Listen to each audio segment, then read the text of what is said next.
ونستعينه ونستغفره ونتوب إليه ونعوذ بالله من شرور أنفسنا ومن سيئات أعمالنا من يهده الله فلا مضل له ومن يضلل فلا هادي له أشهد أن لا إله إلا الله وحده لا شريك له وأشهد أن محمدا عبده ورسوله اللهم صل وسلم على نبينا محمد وعلى آله وأصحابه ومن استنى بسنته إلى يوم الدين أما بعد أيها الإخوة والأخوات السلام عليكم ورحمة الله وبركاته ثم اعلموا أن أصدق الحديث كتاب الله وخير الهدي هدي محمد صلى الله عليه وسلم وشر الأمور محدثاتها فإن كل محدثة بدعة وكل بدعة ضلالة وكل ضلالة في النار. Ayo ikhwah wal akhwat, alhamdulillah thumma alhamdulillah.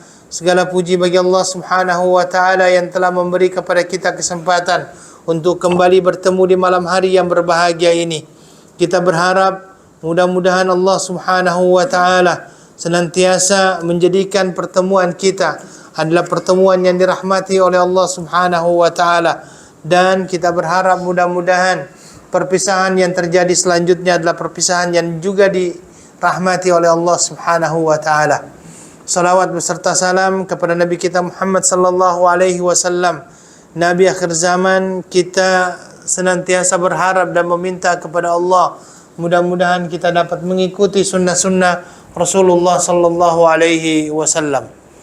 Ayo ikhwah wal akhwat, pada malam hari yang berbahagia ini kita kembali akan melanjutkan pembahasan kita dalam kitab Hadis Arba'in, dan kita sudah sampai kepada hadis yang ke-38. Hadis yang ke-38 ini adalah hadis yang berkenaan dengan bagaimana kita meraih cinta Allah Subhanahu wa taala.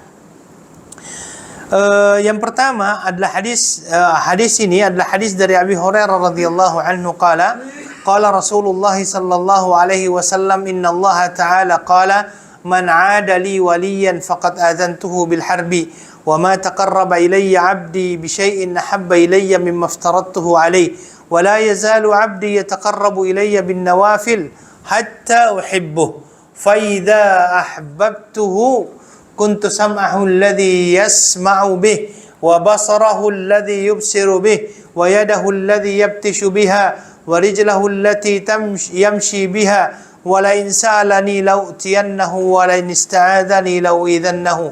Rawahul Bukhari. Dari Abi Hurairah radhiyallahu anhu, dari Nabi sallallahu alaihi wasallam, bahwa sesungguhnya Allah Subhanahu wa taala berfirman, barang siapa yang menyakiti waliku maka aku mengumumkan perang kepadanya. Tidaklah hambaku mendekat kepadaku dengan sesuatu yang paling aku cintai selain apa yang aku wajibkan baginya. Hambaku senantiasa mendekat kepadaku dengan amalan sunnah sehingga aku mencintainya. Apabila aku telah mencintainya, aku menjadi pendengarannya yang ia gunakan untuk mendengar, penglihatannya yang ia gunakan untuk melihat, tangannya yang ia gunakan untuk berbuat, dan kakinya yang ia gunakan untuk berjalan.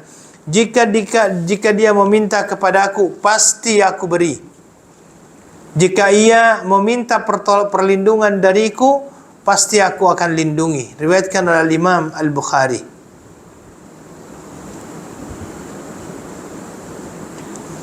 Ini baik ayuhal ikhwah wal akhwat, hadis ini adalah hadis yang diriwayatkan oleh Imam Al-Bukhari dalam kitab sahihnya dan juga dalam Sunan Al-Kubra lil Baihaqi. Baik ayuhal ikhwah wal akhwat, ini sepertinya ada kesalahan dalam buku ini. Baik, hadis ini adalah hadis qudsi. Hadis qudsi itu adalah hadis yang diriwayatkan oleh Nabi sallallahu alaihi wasallam dari Allah Subhanahu wa taala. Baik. Hadis ini adalah hadis yang menjelaskan kepada kita berkenaan dengan wali-wali Allah Subhanahu wa taala di dunia maupun di akhirat. Di dalam Al-Qur'an Allah Subhanahu wa taala menyatakan ala inna awliya Allahi la khawfun alaihim wa lahum yahzanun alladzina amanu wa kanu yattaqun. Ya. Jadi di sini Nabi sallallahu alaihi wasallam dari Allah Subhanahu wa taala menyatakan, barang siapa yang memusuhi waliku, barang siapa yang memusuhi waliku, siapakah yang dimaksud dengan wali Allah Subhanahu wa taala di sini? Sebenarnya siapapun mempunyai potensi untuk menjadi wali Allah. Siapapun mempunyai potensi untuk menjadi wali Allah Subhanahu wa taala. Wali itu dari sisi bahasa bisa bermakna sebagai kekasih Allah Subhanahu wa taala. Ya. Di dalam Al-Quran Allah Subhanahu wa ta'ala menyatakan apa? Ala inna awliya Allahi la khawfun alaihim wa lahum yahzanun alladzina amanu wa kanu yattaqun. Yaitu orang-orang yang beriman dan juga orang-orang yang bertakwa. Maka inilah akhirnya Imam Ibn Taimiyah menyatakan bahwasanya definisi seorang wali Allah Subhanahu wa ta'ala itu tidak perlu bermacam-macam. Cukup memenuhi 2 syarat maka ia masuk dalam kategori waliullah. Apa itu 2 syarat tersebut? Iman dan takwa. Ya. Dan ini ayyuhal ikhwah wal akhwat.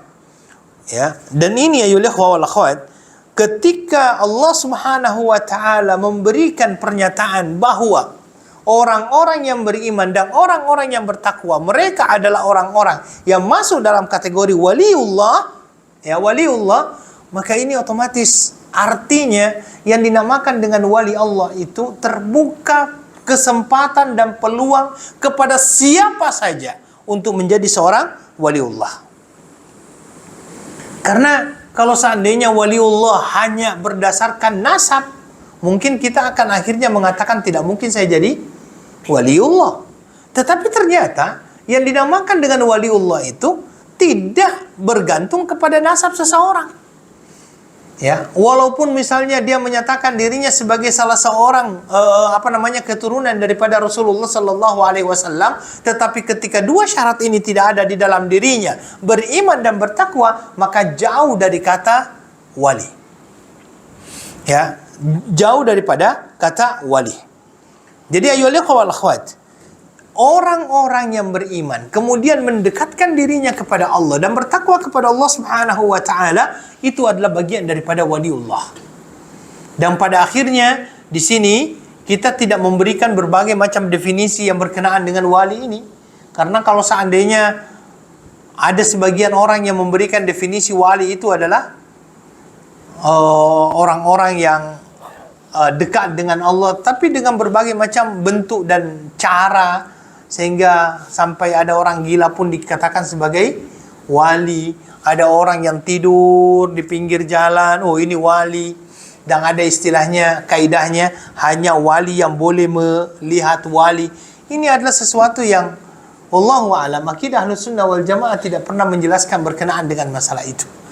Yang jelasnya Ibnu Taimiyah mengatakan bahwasanya seorang wali itu hanya ada 2 syaratnya. Dia beriman, dia adalah orang-orang yang bertakwa, maka dia masuk dalam kategori waliullah. Ya. Kemudian yang kedua, ya wal akhwat, di dalam hadis ini juga Allah mengumumkan perang bagi siapa saja yang menyakiti dan memusuhi wali dan kekasihnya. Allah Subhanahu wa taala mencintai kekasihnya, mencintai walinya.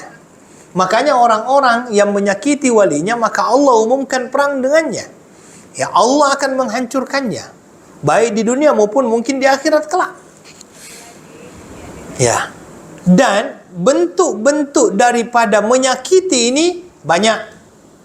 Di antaranya apa?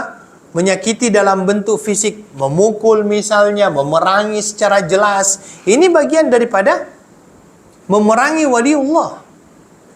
Kemudian dalam bentuk yang lainnya, mungkin dalam bentuk cemoohan, pembicaraan. Ya, mencaci maki waliullah, mencaci maki orang-orang yang beriman dan orang-orang yang bertakwa. Ini sama dengan mencaci maki wali Allah Subhanahu wa taala, ataupun memberikan isyarat-isyarat yang mencoba untuk merendahkan wali-wali Allah Subhanahu wa taala. Maka Allah Subhanahu wa taala di sini memberikan sebuah ancaman, man 'ada li waliyan faqad adzantuhu bil harb. Orang-orang yang mencoba untuk menyakiti waliku, kekasihku, kata Allah Subhanahu wa taala, adzantuhu bil harb, saya akan umumkan perang dengannya. Kenapa dia umumkan perang? Karena dia menyakiti waliullah, ya, menyakiti kekasih Allah Subhanahu wa taala. Allah Subhanahu wa taala akan memberikan kepada mereka azabnya, menimpakan kepada mereka azab yang sangat pedih. Kemudian ayyuhal ikhwah wal akhwat, Di sini juga ada kata-kata wa ma taqarraba ilayya 'abdi bi syai'in habba ilayya mimma aftaradtuhu alaihi. Ya. Jadi kata Allah Subhanahu wa taala di dalam hadis ini bahwasanya tidaklah seseorang mendekatkan dirinya kepada aku yang paling aku cintai selain daripada apa yang aku wajibkan kepadanya. Maka menjalankan kewajiban-kewajiban yang Allah wajibkan kepada kita sebagai seorang hamba, misalnya saja melaksanakan salat, berpuasa, haji, membayar zakat, ini adalah salah satu cara untuk mendekatkan diri kita kepada Allah Subhanahu wa taala. Makanya kalau seandainya ada orang yang bertanya bagaimana cara mendekatkan diri kepada Allah, ya lakukan kewajiban-kewajiban. Karena kewajiban-kewajiban yang diwajibkan Allah kepada kita, kalau seandainya kita laksanakan, ini yang akan menjadikan kita akhirnya dekat dengan Allah Subhanahu wa taala. Bagaimana kita mau dekat kepada Allah kalau seandainya kita sangat menjauhkan diri kita dari kewajiban-kewajiban yang Allah wajibkan kepada kita. Ya. Jadi ayolah ikhwah, ini yang disampaikan oleh Allah, oleh Nabi sallallahu alaihi wasallam melalui dari Allah Subhanahu wa taala. Okey? Dan ayolah ikhwah wal akhwat, yang perlu untuk kita sampaikan juga di dalam masalah ini ayolah ikhwah adalah bahwasanya amalan-amalan saleh yang kita lakukan ini yang akan menjadikan seseorang dekat dengan hamba Allah, dengan Allah Subhanahu wa taala. Ya. Tetapi ayolah ikhwah, ketika kita menjalankan yang namanya kewajiban kita sebagai seorang muslim ini otomatis mempunyai tingkatan yang berbeda-beda juga. Ya, bagaimana caranya? Bagaimana bentuk tingkatan-tingkatan tersebut? Tingkatan-tingkatan itu berbeda berdasarkan tingkat bagaimana kita mengikuti sunnah Nabi Sallallahu Alaihi Wasallam dan bagaimana ikhlasnya kita dalam menjalankan kewajiban tersebut. Nah, ini otomatis seperti itu juga berbeda. Karena ada orang yang sama-sama mungkin melaksanakan sholat, tetapi otomatis dua orang ini belum tentu mempunyai pahala yang sama. Kenapa mempunyai pahala yang berbeda antara satu dengan yang lainnya? Salah satu penyebabnya adalah karena pertama keikhlasan. Bagaimana keikhlasan dia kepada Allah Subhanahu wa taala di dalam menjalankan kewajiban tersebut. Ya, karena ikhlas itu menjadi salah satu syarat diterimanya amal ibadah seseorang. Ya, semakin kita ikhlas, insya Allah semakin diterima amal ibadah itu. Ya. Semakin kita ikhlas, semakin diterima amal ibadah tersebut. Tetapi semakin kita tidak ikhlas, semakin jauh penerimaan itu daripada kita. Nah, ini yang pertama. Kemudian yang kedua, ayyuhal ikhwah wal akhwat. Ya. Masalah mutaba'ah. Semakin kita ikut dan semakin kita dekat dengan apa yang telah ditunjuk ajarkan oleh Nabi Sallallahu Alaihi Wasallam dalam kita menjalankan ibadah, maka insya Allah penerimaan apa yang kita lakukan ini semakin dekat kepada Allah Subhanahu wa taala. Ya.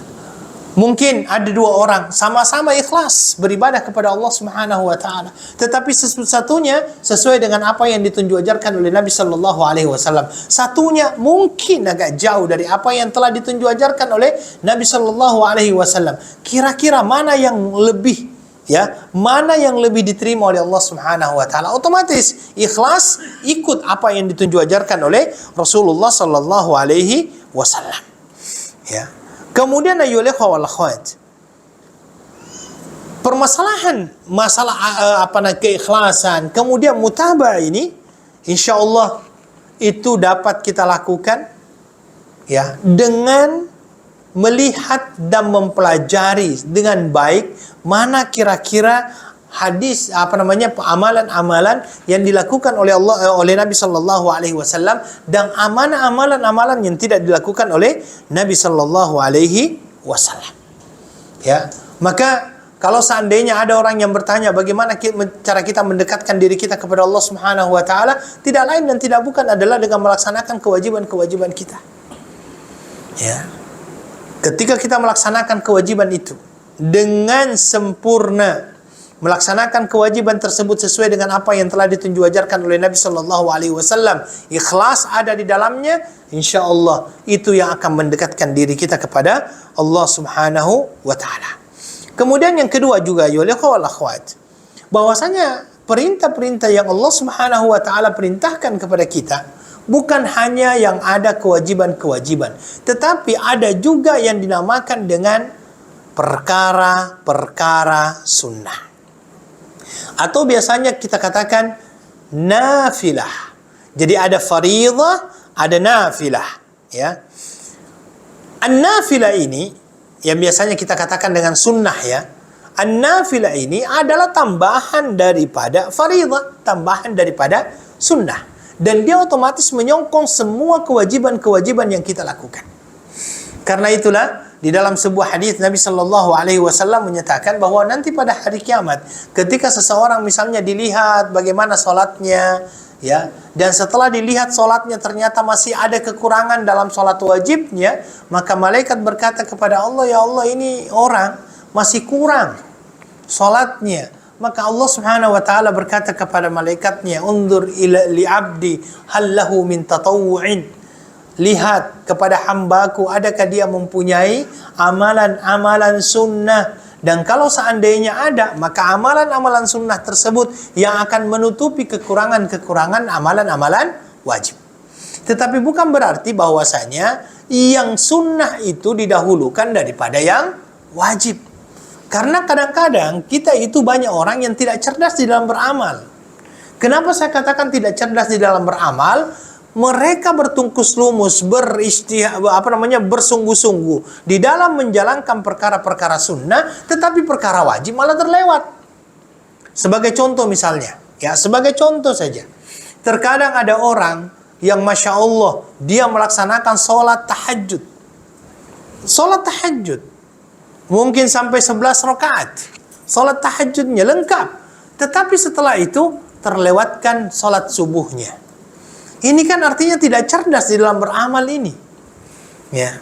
Sepatutnya yang wajib tetap didahulukan daripada yang sunnah. Contoh yang lainnya misalnya di dalam masalah salatut tarawih. Ya, salatut tarawih pada waktu bulan Ramadan, ada orang yang lebih fokus kepada salatut tarawih dibandingkan salat isya'nya. Sehingga seolah-olah salat isya boleh ditinggalkan, tetapi salat tarawih tidak boleh ditinggalkan. Ini kan adalah sesuatu yang salah di dalam cara berpikir. Salah cara berpikirnya kalau seperti ini. Karena yang didahulukan itu adalah perkara-perkara wajib sebelum kita melaksanakan perkara-perkara sunnah, nafilah. Di dalam Al-Quran sendiri berkenaan dengan masalah tahajud, Allah Subhanahu wa taala menyatakan, ya, wa minal laili fatahajjat bihi nafilatan lak asa ay yab'atsaka rabbuka maqaman mahmuda. Tahajud saja itu sebagai tambahan buat kamu, sebagai nafilah. Ya, maka kalau seandainya dia nafilah, kita perlu cerdas di dalam beramal. Kita dahulukan yang wajib, kemudian kita ikutkan dengan yang sunnah-sunnah. Jangan mendahulukan yang sunnah-sunnah, tetapi melupakan yang wajib. Ya, jangan sampai kita mendahulukan yang sunnah, tetapi melupakan yang wajib. Ya, sama juga. Ya, di dalam masalah kewajiban juga itu kan bertingkat-tingkat itu. Ya, kalau seandainya ditanyakan, semuanya wajib antara puasa dengan sholat misalnya. Tetapi mana yang lebih wajib? Ya, kalau yang dinamakan dengan sholat kan memang tidak ada apalagi namanya, tidak ada alasan untuk meninggalkan yang namanya sholat. Tetapi yang namanya puasa mungkin saja boleh ditinggalkan bagi seorang musafir. Ya, makanya ini adalah ayolah, kita perlu cerdas di dalam beramal. Ya, contoh yang lainnya misalnya berkenaan dengan apa? Berkenaan dengan masalah zakat. Ya, karena kita mempunyai kewajiban zakat kan setiap tahun. Kita mempunyai kewajiban zakat setiap tahun. Jangan sampai infak sedekahnya lebih, zakatnya malah kurang. Padahal yang wajib yang mana? Zakat. Ya, zakat tahunan, zakatul mal bagi orang-orang yang sudah sampai hartanya, nisabnya, kemudian sudah sampai juga haulnya, maka dia perlu untuk mengeluarkan yang namanya zakat tersebut. Wallahu ta'ala a'lam. Kemudian ayyuhal ikhwah wal akhwat, ini juga ada motivasi dari Allah Subhanahu wa taala agar kita memperbanyak yang namanya an-nawafil. Karena di dalam hadis ini dikatakan wala yazalu 'abdi yataqarrabu ilayya bin nawafil hatta uhibbu. Dan tidaklah hambaku mendekatkan dirinya dengan perkara-perkara yang nafilah, yang sunnah, sampai saya mencintainya. Artinya bagaimana? Bahwasanya orang-orang yang mendekatkan dirinya kepada Allah dengan perkara-perkara sunnah, setelah dia melaksanakan perkara-perkara wajib, ya, yang menjadi kewajibannya, dan dia setelah itu mengikutinya dengan perkara-perkara sunnah yang dia lakukan, baik mengikuti yang wajib maupun dia pun mungkin bersendirian, maka ini adalah merupakan salah satu sebab dia mendapatkan cintanya Allah Subhanahu wa ta'ala. Dari mana kita tahu itu? Kalau kita belajar bahasa Arab, kata-kata hatta itu artinya lil ghayah. Hatta itu tujuannya lil ghayah, untuk mencapai yang namanya tujuan, ya. Jadi seolah-olah di dalam hadis ini Allah menerangkan begini, kalau seandainya engkau memperbanyak perkara-perkara sunnah, maka dengarkanlah kabar gembira. Apa kabar gembiranya? Engkau akan mendapatkan kecintaan Allah Subhanahu wa ta'ala untukmu. Tetapi kalau seandainya engkau tidak melaksanakan, ya, perkara-perkara sunnah tersebut, tidak memperbanyak perkara-perkara sunnah tersebut, bagaimana kita bisa mendapatkan cintanya Allah Subhanahu wa ta'ala? Ya. Tayyib ayyuhal ikhwah wal akhwat. Tetapi perlu untuk kita ingatkan bahwa yang dimaksud dengan memperbanyak amalan ini adalah yang sesuai dengan syariat. Ya, jangan sampai ada kata-kata memperbanyak amalan, kemudian setelah itu kita memperbanyak sesuai dengan apa yang kita maui. Tidak. Memperbanyak amalan sesuai dengan apa yang syariat tunjukkan. Ya, sesuai dengan yang syariat tunjukkan. Lebih daripada itu juga tidak diinginkan oleh syariat. Ya, sebagai contoh misalnya, ini saya memberikan satu contoh misalnya. Allah Subhanahu wa ta'ala melalui Al-Quran, Nabi Sallallahu Alaihi Wasallam melalui hadisnya meminta kita untuk berbakti kepada kedua orang tua. Nah, ini adalah merupakan perintah yang Allah Subhanahu wa ta'ala perintahkan kepada kita, juga dianjurkan oleh Rasulullah Sallallahu Alaihi Wasallam. Saya tidak mengatakan dicontohkan, ya, karena saya kira Nabi tidak orang tua Nabi semuanya wafat dalam keadaan beliau masih kecil, ya. Maka ya ikhwah, ini sesuai dengan apa yang ditunjuk ajarkan oleh Rasulullah Sallallahu Alaihi Wasallam. Jangan berlebih. Ya, terkadang ada juga orang yang bertanya, Ustadz, bagaimana hukumnya seseorang, orang anak misalnya, yang mencuci kaki orang tuanya kemudian meminum airnya? Ada kan seperti itu kan? Ya, kemudian meminum airnya. Jawaban saya, memang tidak ada petunjuk dalam syariat, baik itu di dalam Al-Quran maupun hadis Nabi Sallallahu Alaihi Wasallam yang memerintahkan seorang anak untuk mencuci kaki ibunya ataupun mencuci kaki ayahnya, kemudian airnya itu diminum. Tidak. Lalu, mari kita berbakti sesuai dengan cara yang telah ditunjuk ajarkan oleh Rasulullah Sallallahu Alaihi Wasallam dan juga disampaikan oleh Allah Subhanahu Wa Taala di dalam Al-Quran. Contohnya misalnya, tidak mengangkat suara. Ya, tidak mengangkat suara kepada mereka berdua. Wala taqul lahuma uff, wala tanharhuma wa qul lahuma qaulan karima. Misalnya, jangan menghardik mereka, jangan ucapkan kata-kata uff. Uff itu oleh beberapa ulama ada yang mengatakan atau apa semuanya. Wala tanharhuma, dan jangan engkau menghardiknya. Wa qul lahuma qaulan karima, dan katakan kepada mereka dengan perkataan yang baik. Wahfidh lahuma janaha dhulli minar rahmati wa qur rabbirhamhuma kama rabbayani saghira. Artinya engkau tetap harus menundukkan dirimu, istilahnya tawadhu di hadapannya, jangan sombong di hadapannya. Ini yang diajarkan oleh Allah Subhanahu wa ta'ala dan diajarkan oleh Nabi Sallallahu Alaihi Wasallam kepada kita. Jangan berlebih. Karena Islam juga tidak menyukai adanya berlebih-lebihan di dalam masalah beragama. Innama ahlaka man kana qablakum al-ghulu fid din. Sesungguhnya yang menghancurkan orang-orang sebelum kalian adalah mereka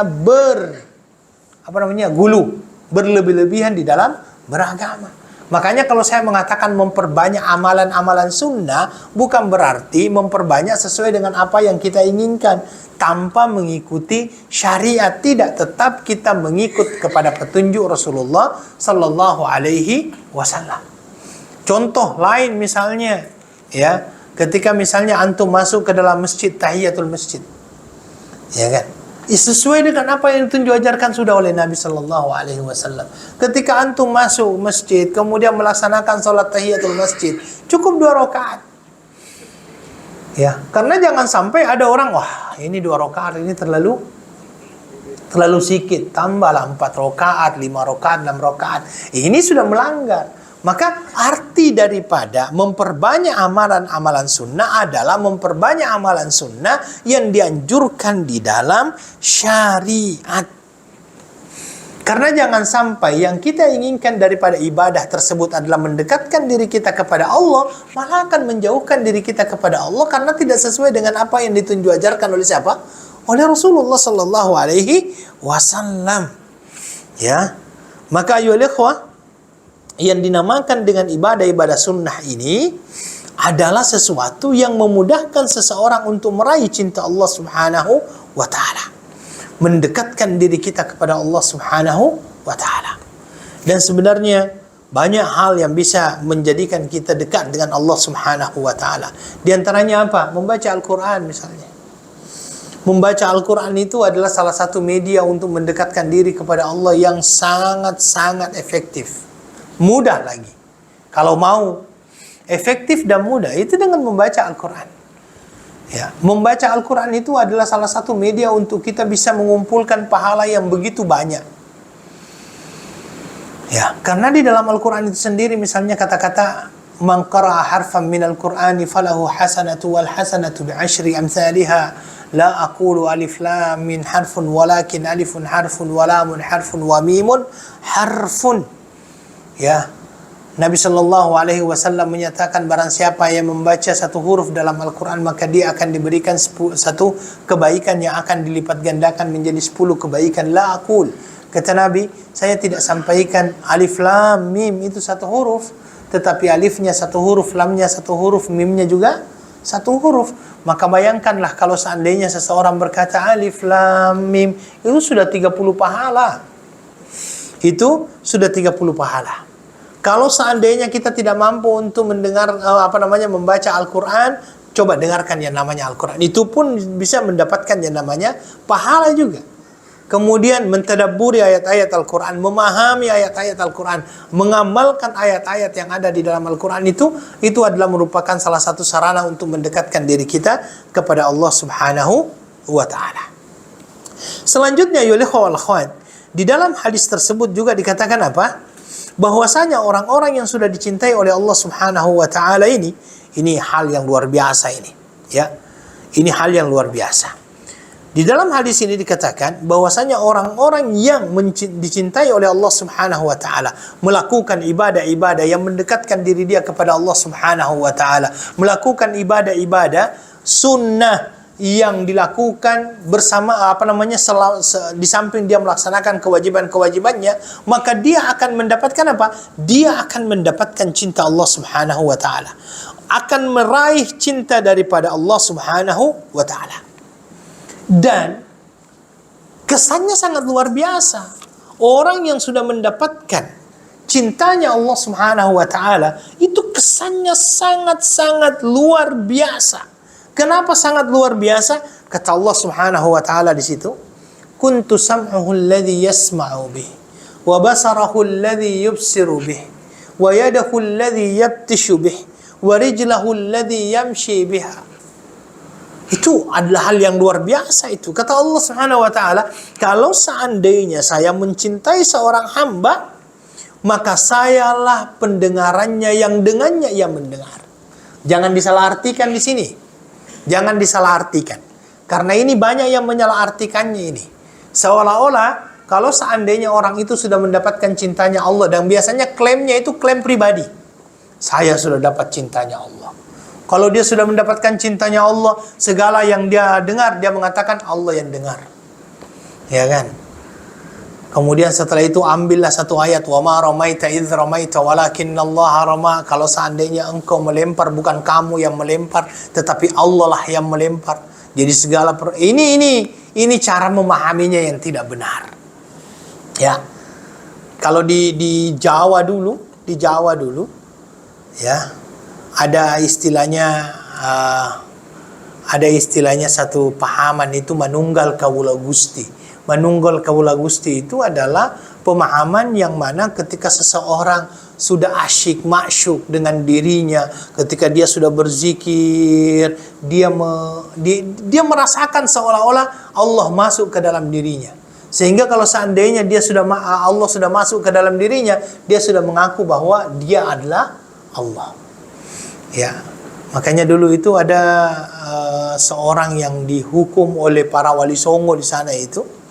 Ya, dikarenakan dia menyatakan dirinya sebagai Tuhan dalam akidahnya itu, akidah manunggal kawula Gusti itu, menyatakan dirinya sudah masuk ke dalam dirinya. Tidak begitu cara kita memahaminya.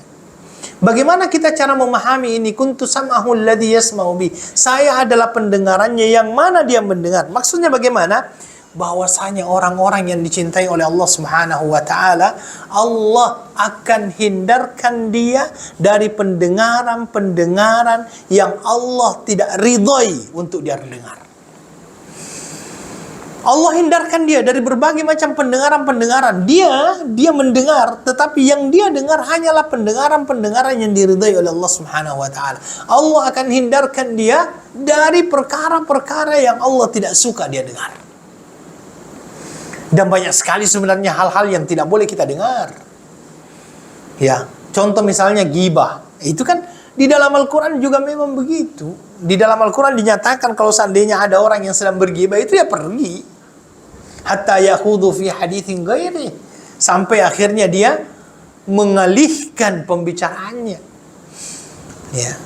Dan orang-orang yang akhirnya dicintai oleh Allah Subhanahu wa taala, Allah selamatkan dia dari perkara-perkara seperti ini. Allah yang menjaga pendengarannya. Apalagi kalau seandainya dalam zikir paginya, zikir pagi kan ada juga itu, Allahumma afini fi badani, Allahumma afini fi sam'i, Allahumma afini fi basari. Masya Allah, itu adalah merupakan minta kepada Allah agar kita dihindarkan dari perkara-perkara yang Allah tidak suka. Maka ketika Allah menyatakan kuntu sam'ahu alladhi yasma'u bih, saya adalah pendengarannya yang mana dia mendengar dengan itu, maksudnya bagaimana? Allah menjaga pendengarannya dari perkara-perkara yang tidak diridhoi oleh Allah Subhanahu wa taala. Begitu juga dengan apanya? Penglihatannya. Wa kuntu basarahu alladhi yubsiru bi. Saya adalah penglihatannya yang mana dia melihat. Cara kita memahaminya bagaimana? Allah akan menjaga pandangan, mata, penglihatan orang-orang yang dicintai oleh Allah Subhanahu wa taala dari perkara-perkara syubhat, dari perkara-perkara yang haram, dan Allah hanya akan memperlihatkan dia perkara-perkara yang baik. Itu kalau Allah mencintai kita. Itu kalau Allah mencintai kita, Allah menghindarkan kita dari dari pandangan-pandangan yang tidak baik. Allah hindarkan kita dari semua itu.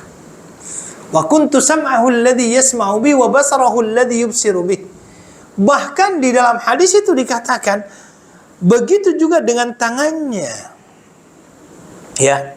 Tangannya ini tidaklah melakukan sesuatu kecuali tangan ini adalah tangan yang diridhai oleh Allah Subhanahu wa taala. Dia tidak pernah memukul, dia tidak pernah memegang sesuatu yang dilarang oleh Allah Subhanahu wa taala untuk dia pegang. Yang dia lakukan adalah kebaikan, yang dia lakukan adalah sebuah hal yang bisa menebarkan kebaikan kepada orang lain. Itu bagi orang-orang yang mendapatkan kecintaan Allah Subhanahu wa taala di dalam dirinya. Wa rijlahu alladhi yamshi biha. Begitu juga dengan kakinya. Kakinya tidak akan pernah melangkah kecuali langkahnya itu adalah langkah yang diridhai oleh Allah Subhanahu wa taala. Maka waliullah ini, orang-orang yang dikatakan sebagai wali Allah, seperti yang kita sampaikan tadi di awal. Ya. Jadi Ini hadis sebenarnya, ya ikhwah, itu sebenarnya memberikan kepada kita ya definisi berkenaan dengan wali sekaligus cara menjadi wali. Cara menjadi wali. Kenapa saya katakan memberikan kepada kita cara untuk menjadi wali? Begini. Di awal Allah menyatakan, barang siapa man adali waliyan faqad adzantuhu bil harb. Orang yang memusuhi waliku, maka aku yang akan mengiklankan, mengumumkan perang terhadapnya. Nah, setelah Allah Subhanahu wa taala menyatakan demikian, Allah Subhanahu wa taala memberikan kepada kita cara bagaimana agar kita bisa mendekatkan diri kita kepada Allah. Yang pertama, wa ma yataqarrabu ilayya 'abdi, ya. Apa namanya? Wa ma sebentar. Suaya.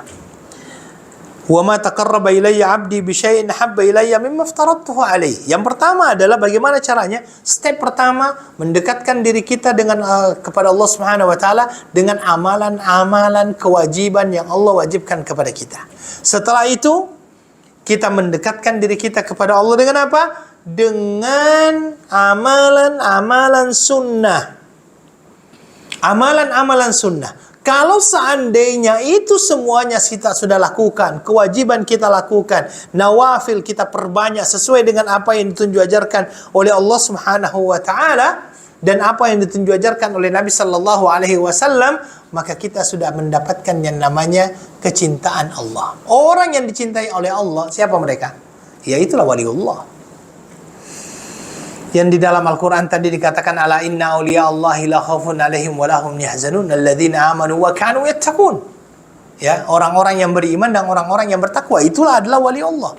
Jadi untuk mendapatkan itu tadi, kewajiban-kewajiban dilaksanakan, nafilah-nafilah kita lakukan. Kalau seandainya itu insya Allah diterima oleh Allah, Allah memberikan kepada kita apa? Rasa cinta.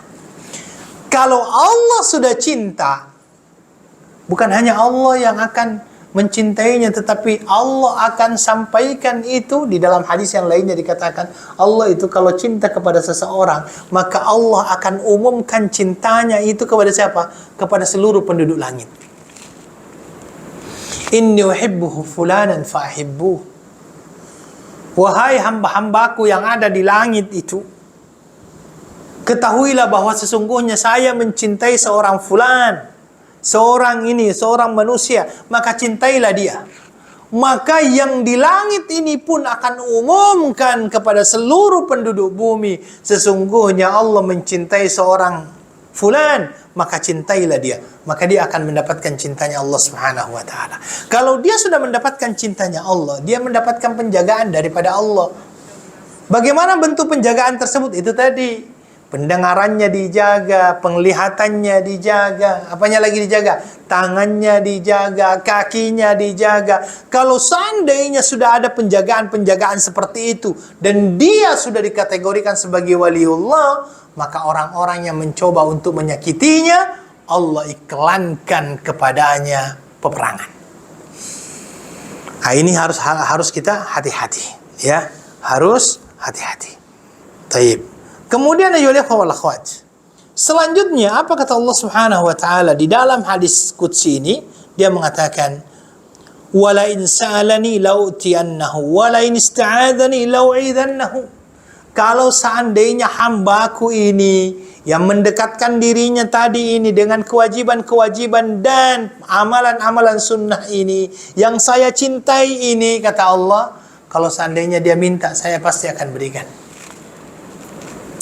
Dan kalau seandainya dia memohon perlindungan, maka pasti saya akan lindungi. Ya, itu yang disampaikan oleh Allah Subhanahu wa taala di dalam ayat di dalam hadis tersebut.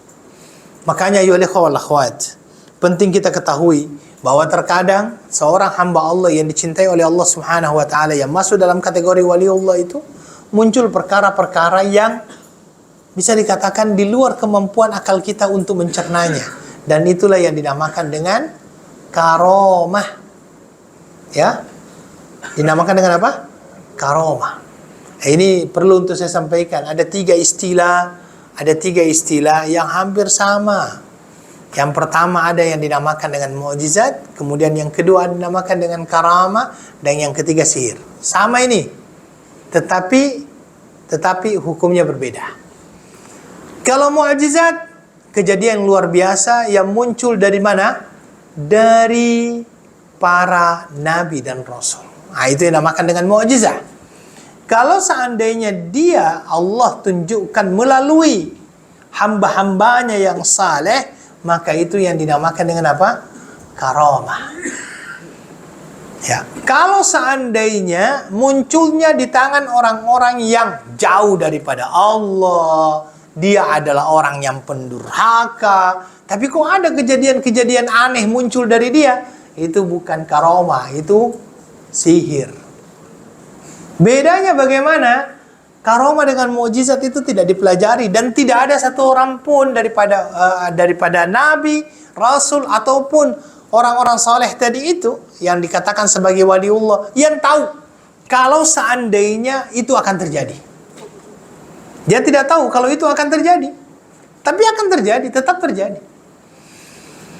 Seperti misalnya apa?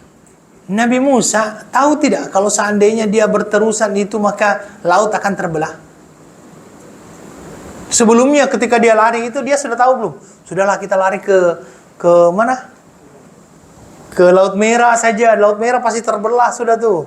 Tidak, dia tidak tahu itu. Sampai akhirnya sampai di sana, baru diperintahkan oleh Allah, pukulkan, baru terjadi mukjizat itu. Ya, baru terjadi mukjizat itu. Begitu juga dengan yang lainnya. Ya, begitu juga dengan yang lainnya. Nabiullah Nuh alaihi salatu wassalam ketika disuruh untuk membangun yang namanya bahtera, apakah dia akan tahu bahwa akan terjadi banjir? Saya kira belum diberitahu. Tetapi dia hanya sami'na wa ata'na. Ini yang perlu untuk kita katakan, bahwasanya yang dinamakan dengan mukjizat itu adalah sesuatu yang tidak bisa dijangka. Ya, dia kalau Allah berkehendak. Kemudian yang kedua yang dinamakan dengan karamah juga demikian. Demikian juga dengan yang namanya karamah. Tidak bisa yang dinamakan yang namanya karamah ini dipelajari. Tidak ada pelajaran karamah. Tidak ada. Sihir ada. Ada pelajarannya sihir. Tetapi sihir yang melalui perantaraan setan biasanya. Setan. Maka ini yang bermasalah sebenarnya sekarang ini bagi orang-orang awam. Dia tidak bisa membedakan antara bomo dengan ustadz. Karena kadang-kadang bomo berpakaian ustadz, ustadznya berpakaian biasa, bukan berpakaian bomo ya. Bomo yang berpakaian ustadz banyak. Sehingga apa yang disampaikan oleh bomo itu seolah-olah kata-kata ustadz. Dan ini yang banyak terjadi. Ya, akhirnya yang kasihan adalah umat akhirnya dalam keadaan tidak mampu membezakan mana yang benar, mana yang tidak benar.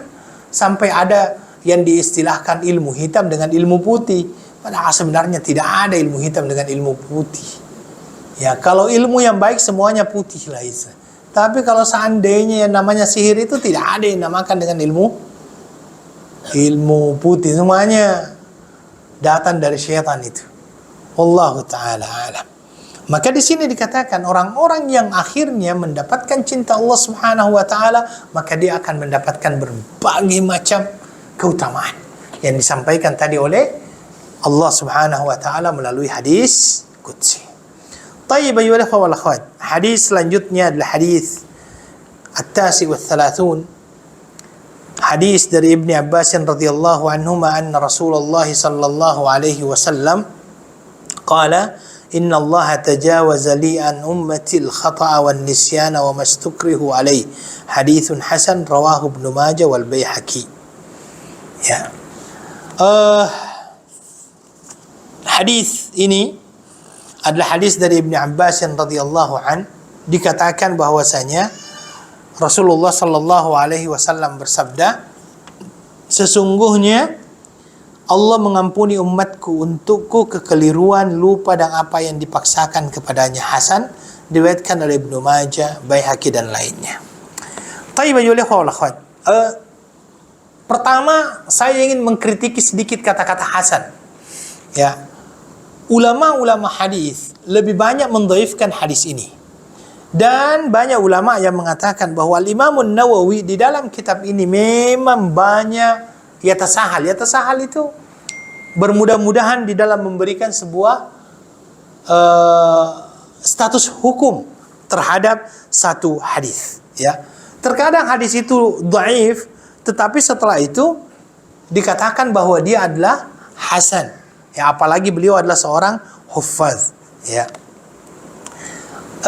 Ibn Rajab Al-Hambali, ya, Ibn Rajab Al-Hambali rahimahullah di dalam kitabnya Jami'ul Ulum wal Hikam ini memberikan banyak ta'liq. Ta'liq itu komentar berkenaan dengan hadis-hadis yang dihasankan oleh An-Nawawi di dalam kitab ini. Ya, di dalam kitab ini. Taib, kalau seandainya kita lihat dari apa yang beliau sampaikan, bahwasanya hadis ini adalah hadis yang diriwayatkan oleh Ibnu Majah wal Baihaqi wa ghairihima. Tetapi sanad ini oleh para ulama banyak yang mengkritisinya.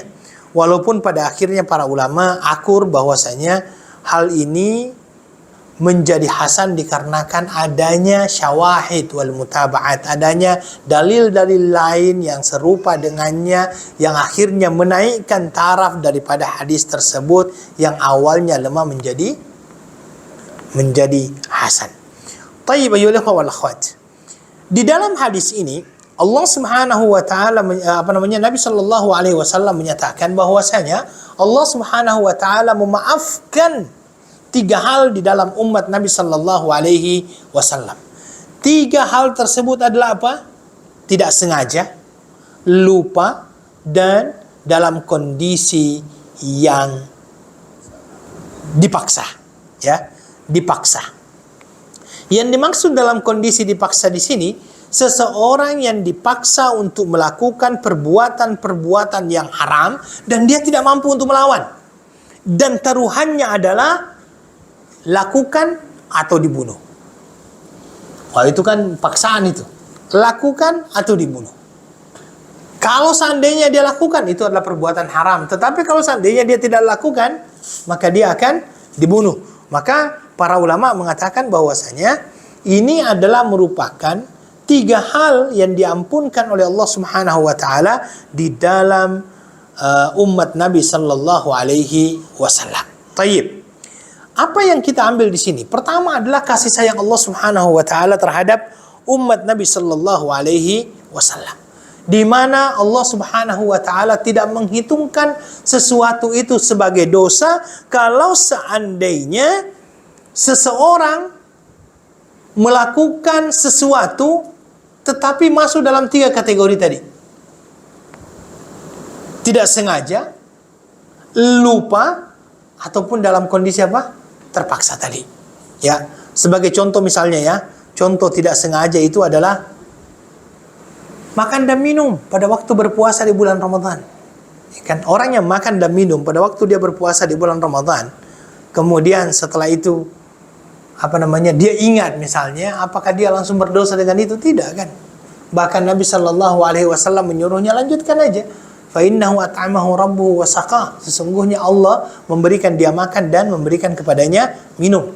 Apakah puasanya batal? Tidak batal. Kenapa tidak batal? Karena dia lupa. Ya, karena dia lupa. Contoh yang lainnya misalnya ketiduran. Ada istilahnya ketiduran. Orang-orang yang ketiduran ini adalah orang-orang yang tidak sengaja tertidur pada waktu misalnya sholat. Ya, saya mau tanya, Nabi Shallallahu Alaihi Wasallam pernah ketiduran tidak dari sholat? Pernah juga. Yaitu pada waktu subuh. Ya, pada waktu subuh Nabi Shallallahu Alaihi Wasallam tertidur dan Nabi Shallallahu Alaihi Wasallam terbangun ketika matahari sudah menyapa, menyentuh sebagian pipinya kalau tidak salah. Sehingga Nabi Shallallahu Alaihi Wasallam terbangun pada saat itu dan tetap menyuruh Bilal untuk azan kalau tidak salah. Kemudian Nabi melaksanakan salat subuh. Ya, ini menunjukkan bahwasanya dia tidak sengaja. Tapi perlu untuk saya garis bawahi di sini begini. segala sesuatu yang terjadi pada Nabi Sallallahu Alaihi Wasallam sebagai seorang manusia biasa, ya, sebagai seorang manusia biasa, itu adalah perkara-perkara yang tidak mempunyai biasanya hubungan dengan wahyu. Jadi jangan sampai ada yang mengatakan begini, oh kalau begitu mungkin saja Nabi ini lupa. Tidak. Lupanya Nabi itu karena ada syariat yang akan dilakukan. Sebagai contoh misalnya, Nabi Shallallahu Alaihi Wasallam pernah lupa dalam sholatnya tidak? Pernah lupa dalam sholatnya, yaitu sholat 4 rakaat Nabi hanya melaksanakan 2 rakaat. Tetapi sholatnya Nabi yang 4 menjadi 2 itu hanya waktu itu saja terjadi. Lupanya Nabi menunjukkan kalau dia manusia biasa, tetapi ayyuhal ikhwah, lupa tersebut bukan berarti adalah sesuatu yang senantiasa terjadi pada Nabi. Itu hanya sekali terjadi dan kelupaan itu melahirkan sebuah hukum. Melahirkan sebuah hukum bagaimana? Karena dengan Nabi Shallallahu Alaihi Wasallam lupa, akhirnya Nabi bisa mengajarkan kepada kita bagaimana cara menyempurnakan sholat yang diawali dengan lupa, kemudian bagaimana cara sholat sujud sahwi. Coba kalau seandainya tidak ada, otomatis kan orang bingung ini bagaimana cara sholat sujud sahwi, sedangkan Nabi Shallallahu Alaihi Wasallam tidak pernah mengajarkannya. Oke, kemudian yang kedua, ya, jadi kesalahannya Nabi Shallallahu Alaihi Wasallam sebagai seorang manusia biasa itu biasanya lebih kepada bahwasanya akan terlahir sebuah hukum daripada kesalahan tersebut, bukan berkenaan dengan masalah syariat. Makanya di dalam Al-Quran dikatakan wa ma yantiqu anil hawa in huwa illa wahyun yuha. Ya. Makanya maksumnya Nabi itu ya maksum dalam hal seperti ini. Dia tidak akan pernah melakukan perbuatan-perbuatan yang melanggar daripada syariat tersebut. Kemudian ayyuhal ikhwah wal akhwat, ya. Di dalam hadis ini juga ini menjadi sebuah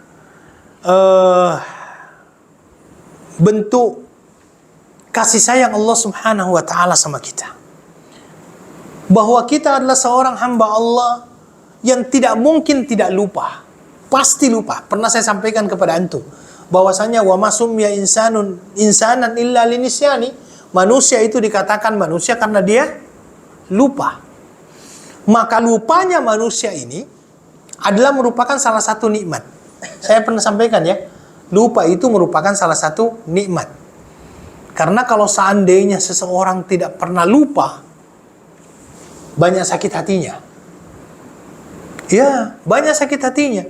Yang kalau seandainya yang dulu-dulu itu dia disakiti oleh, mohon maaf, orang ini, orang itu disakiti, dia tidak lupa-lupa itu. Apa yang terjadi kira-kira? Makanya lupa ini adalah merupakan salah satu nikmat yang Allah berikan juga kepada kita manusia. Saya katakan dia adalah merupakan salah satu nikmat. Karena kalau seandainya manusia itu tidak lupa, banyak hal yang menjadikan akhirnya dia putus asa dalam hidup ini. Maka ketika dia akhirnya melupakan itu semuanya, alhamdulillah. Artinya dia bisa memulai hidupnya yang lebih baik lagi. Kemudian yang kedua, ya, ini juga menunjukkan bahwa manusia itu mempunyai kelemahan. Dia bukan makhluk yang sempurna. Karena dia bisa lupa. Dan bukan hanya dalam masalah perkara-perkara duniawi manusia lupa. Perkara ukhrawi pun banyak manusia lupa. Apalagi kalau sudah sholat itu lebih banyak lupanya. Mungkin ini sudah rakaat ketiga kah, keempat kah. Ya. Sampai dulu itu ada seorang syekh saya berkelaka itu kan. Wallahu a'lam apakah ianya adalah sahih atau tidak. Dia mengatakan bahwasanya ada sebuah masjid yang mana di masjid tersebut dekat dengan pasar.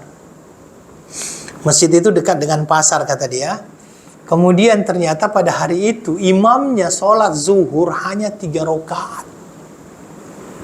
Dan di belakang itu seolah-olah semuanya lupa. Tidak ada satu orang pun yang menegur imam tersebut kalau seandainya dia sholat baru 3 rakaat. Kecuali satu orang, tiba-tiba dia angkat tangan, dia berkata, Ustaz, Syekh, sepertinya kita kurang ini. Kata dia, bagaimana kamu bisa mengatakan kurang, sedangkan yang lainnya mengatakan tidak ada yang memberikan teguran. Begini kata dia, saya itu setiap sholat di sini, kalau sholat zuhur, senantiasa saya berpikir. Bagaimana pikiranmu? Rakaat pertama itu saya berangkat dari rumah ke pasar. Rakaat keduanya yang saya pikirkan, saya beli barang, saya masukkan ke dalam, saya kemas-kemas di dalam bag. Rakaat ketiga, dari bag saya siap-siap untuk pulang. Rakaat keempat sampai ke rumah. Hari ini saya belum sampai rumah, sholat sudah selesai. jadi mungkin katanya ini sudah ini adalah belum selesai ini. Ini memang artinya bahwasanya di dalam masalah kita melaksanakan ibadah pun sering kita akhirnya lupa. Dan Allah Subhanahu wa taala mengampuni hal tersebut kalau seandainya ia didasari atas dasar lupa. Ya, yang penting jangan pura-pura lupa ya. Ya, jangan pura-pura lupa. Jadi maha kasih sayang Allah Subhanahu wa taala kepada kita semuanya adalah apa? Pertama, Allah akan mengampuni kita kalau seandainya kita melakukan sesuatu karena kita lupa. Ya, kemudian kedua, Allah akan mengampuni kita kalau seandainya kita melakukan sesuatu karena tidak sengaja. Makanya kalau antum belajar fiqh jinayat, fiqh jinayat ini fiqh berkenaan dengan masalah jinayah. Jinayah itu nanti antum akan masuk kepada satu bab berkenaan dengan pembunuhan. Pembunuhan di dalam Islam itu macam-macam bentuknya. Ada pembunuhan yang disengaja, terencana, ada setengah terencana, ada yang tidak sengaja. Ya, dan itu hukumannya berbeda-beda di dalam Islam. Ya, dan Islam akan mengampuni satu perkara yang tidak dilakukan secara sengaja. Dan yang terakhir, kalau seandainya dia dipaksa, ya, dipaksa untuk melakukan perbuatan-perbuatan yang haram, ya, dan paksaannya itu kalau kamu tidak lakukan saya bunuh misalnya kan. Itu terpaksa dia lakukan. Dan itu terjadi di zaman Nabi. Ada seorang sahabat Nabi Shallallahu Alaihi Wasallam yang menyatakan dirinya kafir. Ya, karena dia disiksa sampai dia sudah tidak sanggup dengan siksaan tersebut, kecuali dia mengatakan dirinya adalah seorang yang kafir, keluar daripada Islam. Maka akhirnya dia mengatakan, ya saya keluar daripada Islam misalnya kan. Setelah dia begitu, dia dibebaskan oleh kaum kafir Quraisy. Kemudian dia datang kepada Nabi Shallallahu Alaihi Wasallam. Dia berkata, ya Rasulullah, bagaimana dengan aku ini? Aku ini sudah terucap ya Rasulullah, kalau seandainya saya keluar daripada Islam. Tetapi ingat ya Rasulullah, saya masih cinta kepada Islam. Apa? Di dalam Al-Quran akhirnya turun ayat, illa man ukriha wa qalbuhu mutmainnun bil iman. Kecuali yang dipaksa, sedangkan hatinya tetap dalam keadaan tentram, tetap dalam keadaan senang, tetap dengan keadaan mutmain. Mutmain itu tentram ya, dengan keislamannya, keimanannya. Wallahu ta'ala alam. Saya kira itu yang bisa saya sampaikan pada malam hari ini. InsyaAllah minggu hadapan kita ada forum ya, tanggal 6 ya.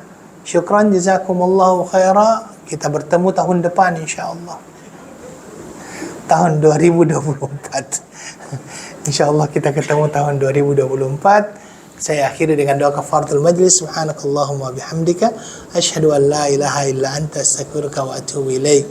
Wa akhiru da'wana alhamdulillahi rabbil alamin. Wassalamualaikum warahmatullahi wabarakatuh.